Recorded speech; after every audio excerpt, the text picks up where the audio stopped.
Is he a Viking also, or? No.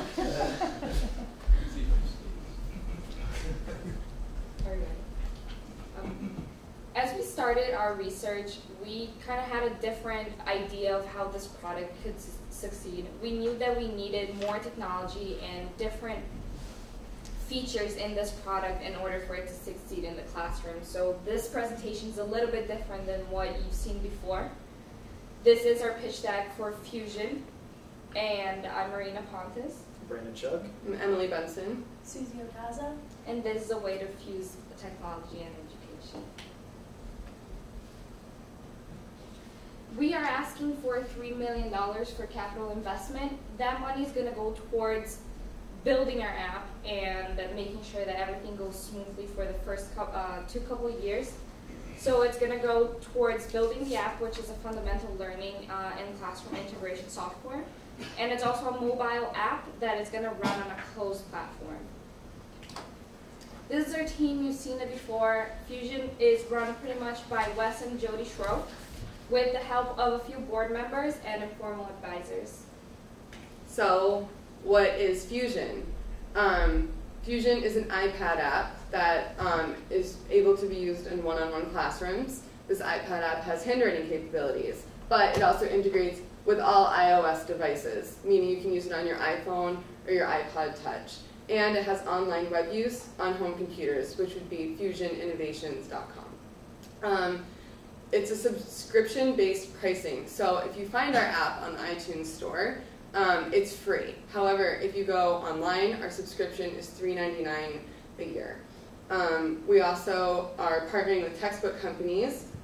Generally, those textbook materials will be priced by those companies, but they're going to be, we estimate, around $10, and we'll receive a portion of those profits. But we're partnering with them. So it'll be possible to update the material without constantly reprinting. They could provide quizzes, interactive games, pictures, pre-made note cards. So how can Fusion be used for teachers? It has real-time usage in the classroom. So if your teacher is giving a presentation, she would have it on her phone or on her iPad or on her computer, and she could push it to all of the students in the class. If she wants to do a quiz right then and there, she can push it live to all of them. If she decides there's an assignment to be due on Friday, she can push it live to all of them. In addition to that, daily lesson plans, interactive diagrams, so that could be PowerPoints, it could be cycles. We do have an example later in the presentation. Live quizzes. What we think is truly important is that she can track the student's progress. This is also a flashcard device. So if she can tell that as they're going through, a lot of students really aren't understanding World War II concepts. She knows that she can go over that more. What is Fusion for students? They can instantly make note cards on any material presented.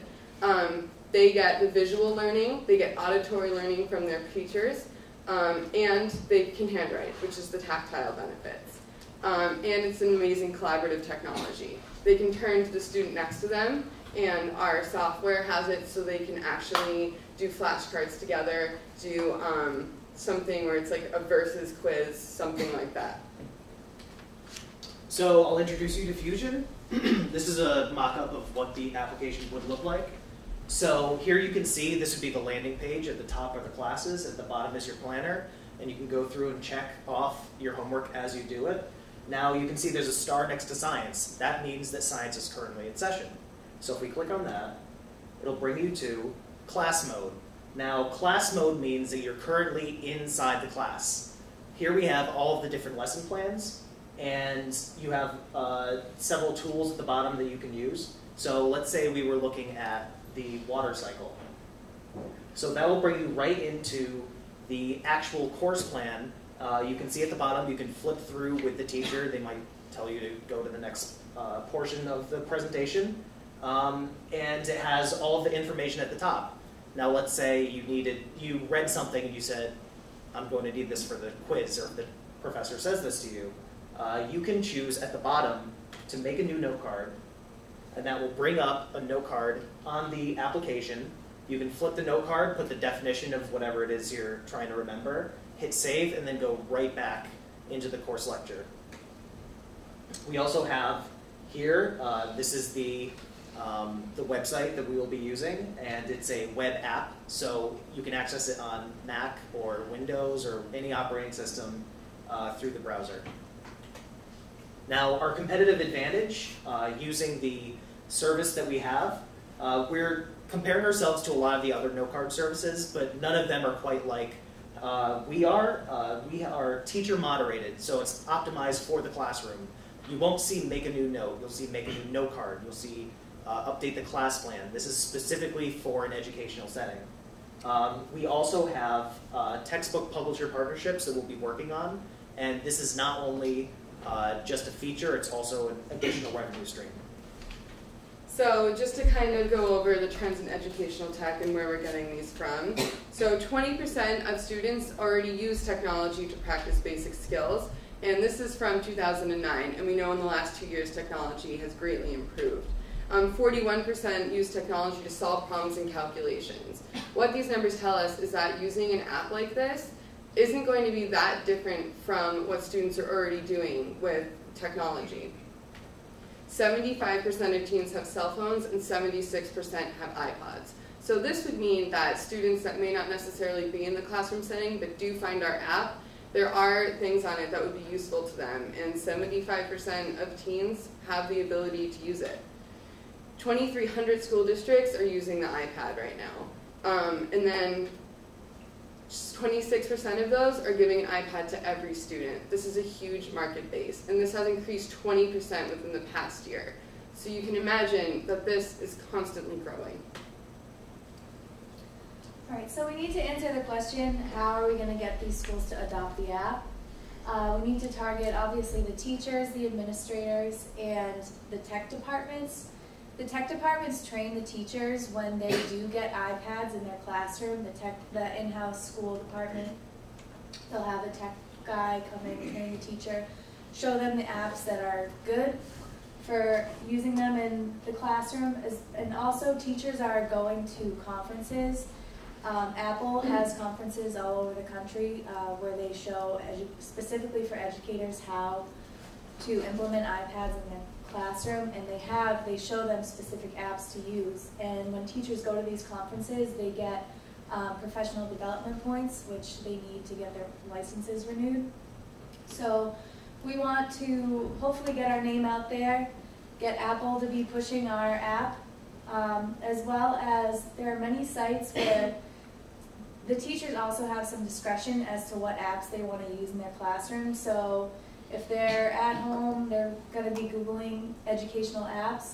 Some of these websites we found, K-12 Mobile Learning, Fun Educational Apps, IEAR.org. It's all like blogs where educators post what's good and what's not good for all these educational apps. And there's also, again, more conferences, not just by Apple, but by actual associations that also are telling educators which apps to use, so we want to target all of these. Now here you can see an example of one of our ad campaigns. We want to focus targeting specifically towards teachers. So we are going to try to do a large initial campaign and grow it as it goes on, as the years go on. We want to focus, this is the New York Times educational section. We want to focus on specifically education websites, places where we know that we have teachers' eyes. So this is just an example of one of those. Well, the financials, as we said, it's a subscription-based revenue stream as well as the initial $3.99 charge. Some major assumptions we made is the 20% growth rate, and we feel like that's conservative given the iPad adoption in schools. Another assumption we made is that 2/3 of students will renew every year. We're guessing that based on middle schoolers, new middle schoolers coming in, and 5th going on to 6th, 6th going on to 7th. As for SG&A, we're obviously going to be paying you. We're going to be hiring an intern. A lot of the money is going to be going towards a software engineer. We're looking to hire hopefully someone really smart right out of MIT and pay them, compensate them really well. as well as a marketing head and a full-time intern. And the way we got to the $3 million is the sum of the first 2 operating expense years. And yes, at the bottom line at the end, year 5 is we're making $1 million, but a lot of our assumptions were conservative, and we feel like this is a technology that's going to stay. iPad's going to stay in the classroom, and we really think it's going to take off and be bigger than this. So we come back to our capital raise plan and how we are going to implement these $3 million. And we decided that it's going to enhance the ways in which classrooms integrate technology. We know that this, like Susie mentioned, we know that this is not something that in 2-3 years teachers are going to be using something new and something different. And we also believe that through marketing, we will be able to put our name out there and be able to promote this brand.